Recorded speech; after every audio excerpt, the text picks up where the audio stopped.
Hi, I'm Tyler Don Rosenquist of the Ancient Bridge and wanted to talk to you about joy.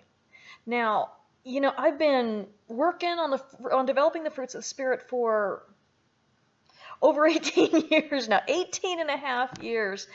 And, some of the fruits came easier than others, and not that I've mastered them. And anyway, oh my gosh, no, where my husband would be sitting here rolling over in his grave, and he's not even dead yet. But if I made the claim that I was perfected in the fruits, he probably wouldn't even have to hear me to die. I'd get a call from work. Anyway, squirrel. So, joy. Joy has always been the hardest gift. I am not good at being joyful. I never have been. I don't, well, it doesn't matter why.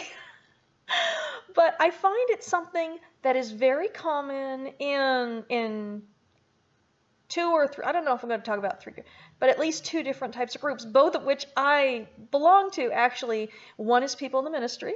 Yeah, people in the ministry often have trouble with joy. And two is special needs parents. Now, we're never supposed to admit that life isn't just a happy whatever, and we're so inspirational, and we're such angels. Oh, come on now, stop it. Now, when we're together, we special needs parents don't put on any false face, but when we're talking to other people, sometimes we feel like we can't be honest about how difficult life is and how hard it is to really just get through every day. We're constantly coping, and you're constantly in this stress zone. With people whose kids have chronic actually illnesses like cancer and everything, there's always the worry. There's always the watching your child carefully. Are they developing symptoms? And, I've got a kid with a cranial shunt, and so that's one of the things that I've got to do. I've constantly got to be, well, you've got a headache. What kind of headache is it? Do we have to go to the ER? How many fingers am I holding up? That kind of thing. But like if your child has cancer, got to check, it says, do they have a fever? What kind of fever is it? Is it, yeah. We're constantly on alert. Then there's parents who have kids with, oh gosh, different, like one of my kids. For a while, his frontal lobe, because of the hydrocephalus, because of the spina bifida, it's all related, his frontal lobe wasn't developing, and he couldn't tell the difference between being told, no, you can't have a piece of gum, and I'm attacking you.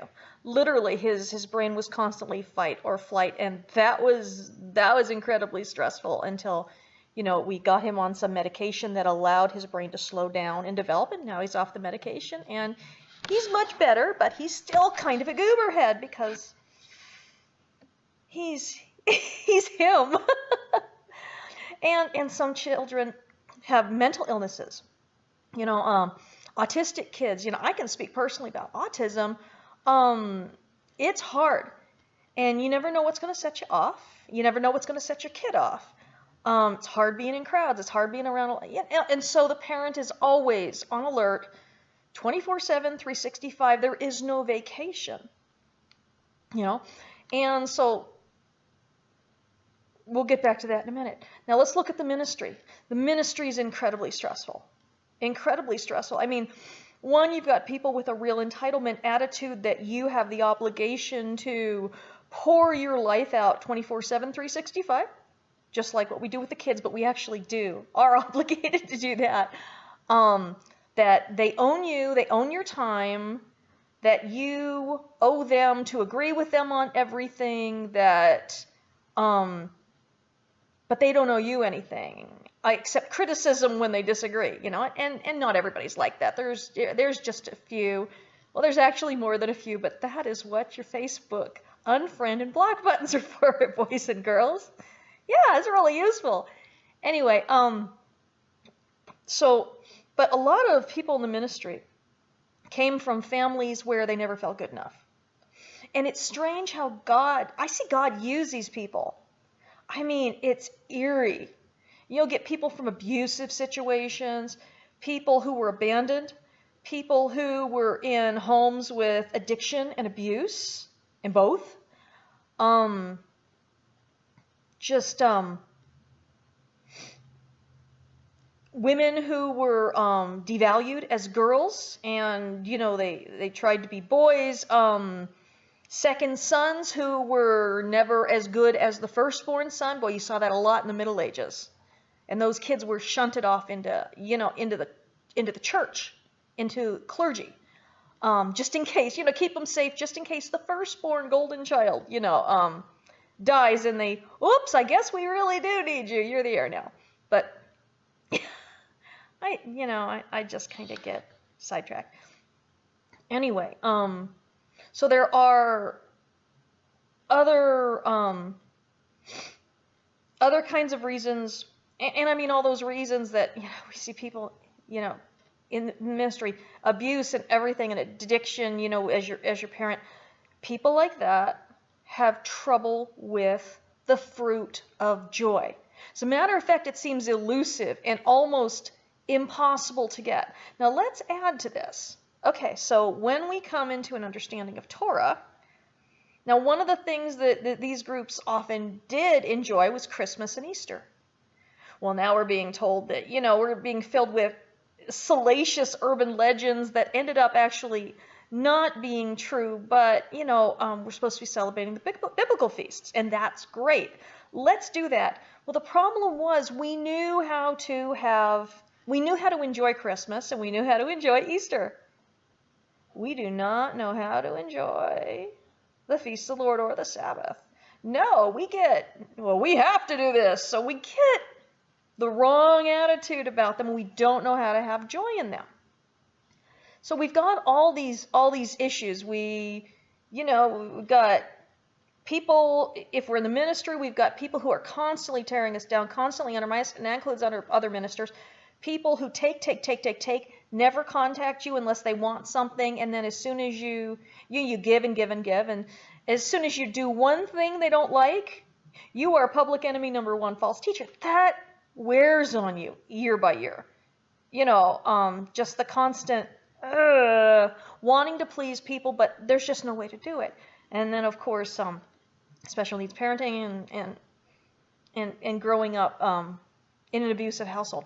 So, joy. The other night, God told me, I was praying, and I'd kind of given up on joy, to tell you the truth. And I was working on self-control and patience, okay? Another two that elude me, but I'm getting a lot better, because if any of you knew me like 5 years ago, you know what I'm talking about. You know I'm better. Not good, but better. Anyway, so I was just, sometimes I lay in bed at night and I'm worried about my son because he is disabled, and you worry about them taking care of their medical needs when they're adults. If something happens to you, you worry about them if they're ever going to be able to get a job and be on their own and have that pride that comes from being your own person. They're ever going to be able to get married and have children. We want these things for our children just like anybody else does.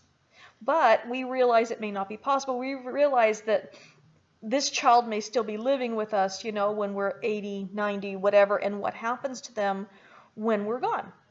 Of course, we're parents, and we're glad to do it, but we want, we worry. We worry. So, in the midst of that, joy becomes really hard, especially when you're dealing with a really stubborn, obstinate child. And special needs kids, I'll tell you something, they specialize in it. Sometimes because they're resentful, sometimes because they're frustrated, because it's very frustrating being disabled. I'll tell you something, I had a stroke in 1997. And that was frustrating. You cannot imagine what it's like for part of your brain to be taken away and to be intelligent inside and not be able to have it get out. I think a lot of these kids, I'm not making the crazy sign. A lot of these kids that they're smart on the inside, it can't come out. It's my theory. Anyway, I can't prove it, and I'm not a professional. Not a professional at that, anyway. But I was laying in bed thinking about it, thinking about my son. And I was just, as usual, I was depressed because I know I seem like really, because I laugh a lot, but it's It's actually mostly for show. I'm just so used to acting like this and putting up a certain front, and especially for the kids with the videos, they don't want to see Miss Tyler crying.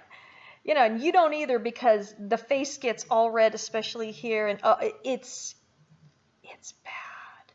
It's worse than, I look at myself when I'm doing this on a laptop and I'm seeing that I'm getting close to 50. Now that's depressing. There's no cause for joy in my little saggy chin. But we have trouble with joy because the reality of life is just so crushing and it's so depressing. And there's just so many demands all the time.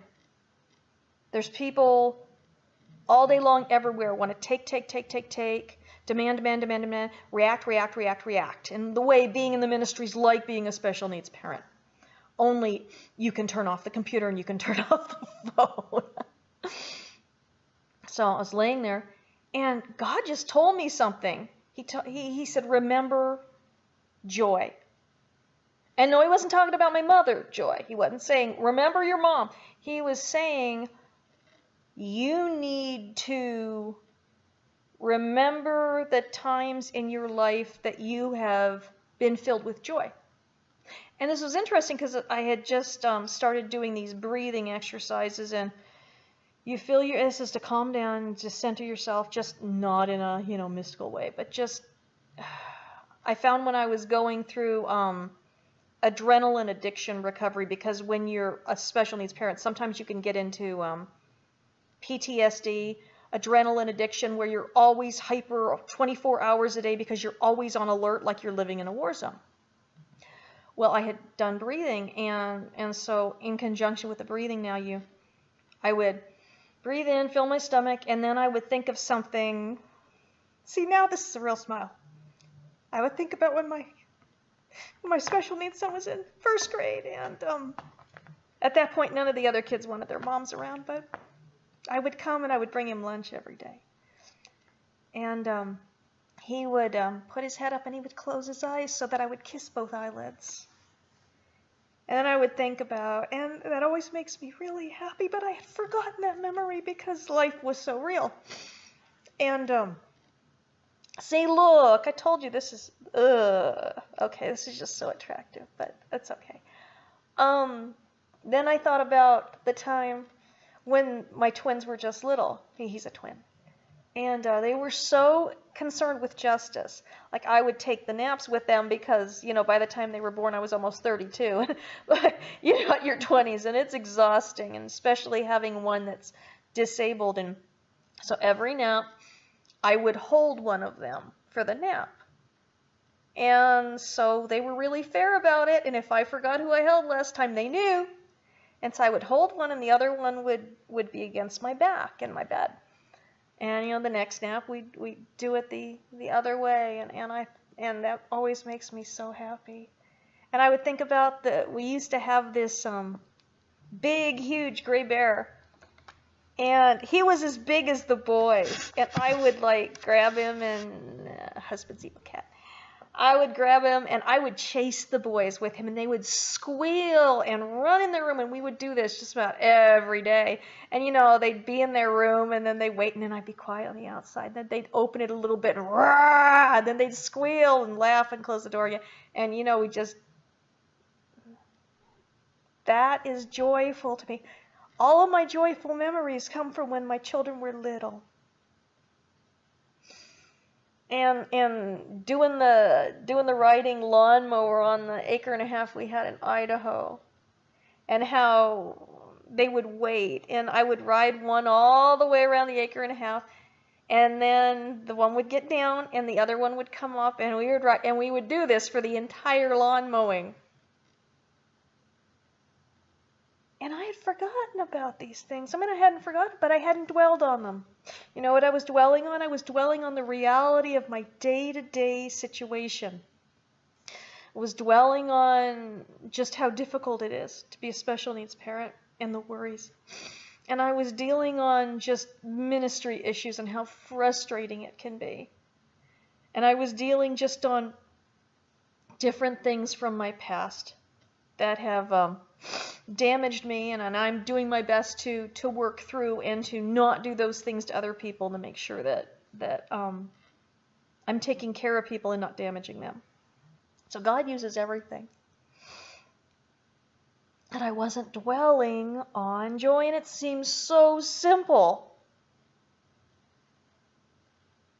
And I'd read so many articles on joy. You know, you read about it's all theoretical, and I'm telling you this, and I'm not saying it's going to work for you. Because there was a whole bunch of things that I had to get through probably before I could get to this point. But dwelling on joy, I found that over the last 2 days. And the funny thing is, one of my best friends, I posted this on Facebook, the Remembering Joy thing. She says, I got the same word from God this morning. Exact same. And I was like, hallelujah, there we go. Of course, she and I are like two peas in a pod. But I found that I sit and I do the breathing thing and I dwell on those joy moments. I breathe in, then I concentrate on that moment and I breathe out, and it fills me up. And I had found that I had lost my ability to really do more than half-heartedly worship God, because worship requires joy. It really does. It really does. We need worship to be alive. We need joy to be alive. And, you know, for a long time, I haven't been alive. And that's something that you'll find that's common in special needs parents. We're not alive. We're just surviving. But I'm starting to feel alive again. And part of it is pain. But part of it's also joy, because, you know, although we think that pain is the opposite of joy, grief is the opposite of joy, they're complementary. In order to be fully human, we have to have both. It doesn't work with just one. So anyway,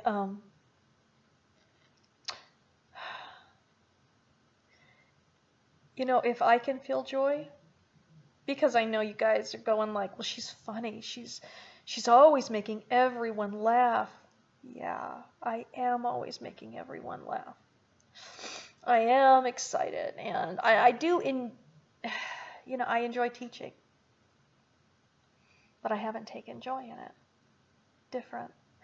I need joy to be a whole person. I need joy to be able to, I need to stockpile joy, because when someone hits me, I need to be able to have something in reserve so that it doesn't knock me backwards. And you know what happened this morning? Someone was just vicious and mocking, and I kept trying to be nice. He was just cruel.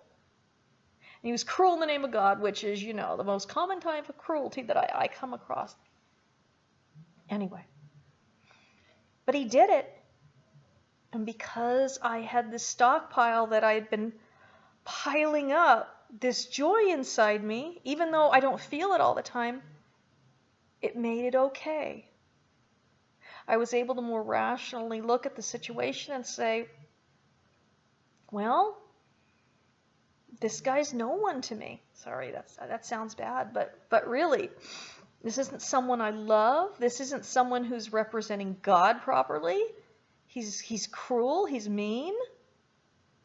Person like that can't deplete my joy very much. He can just kind of, you know, he can punch me. But because of joy, I can stand firmer.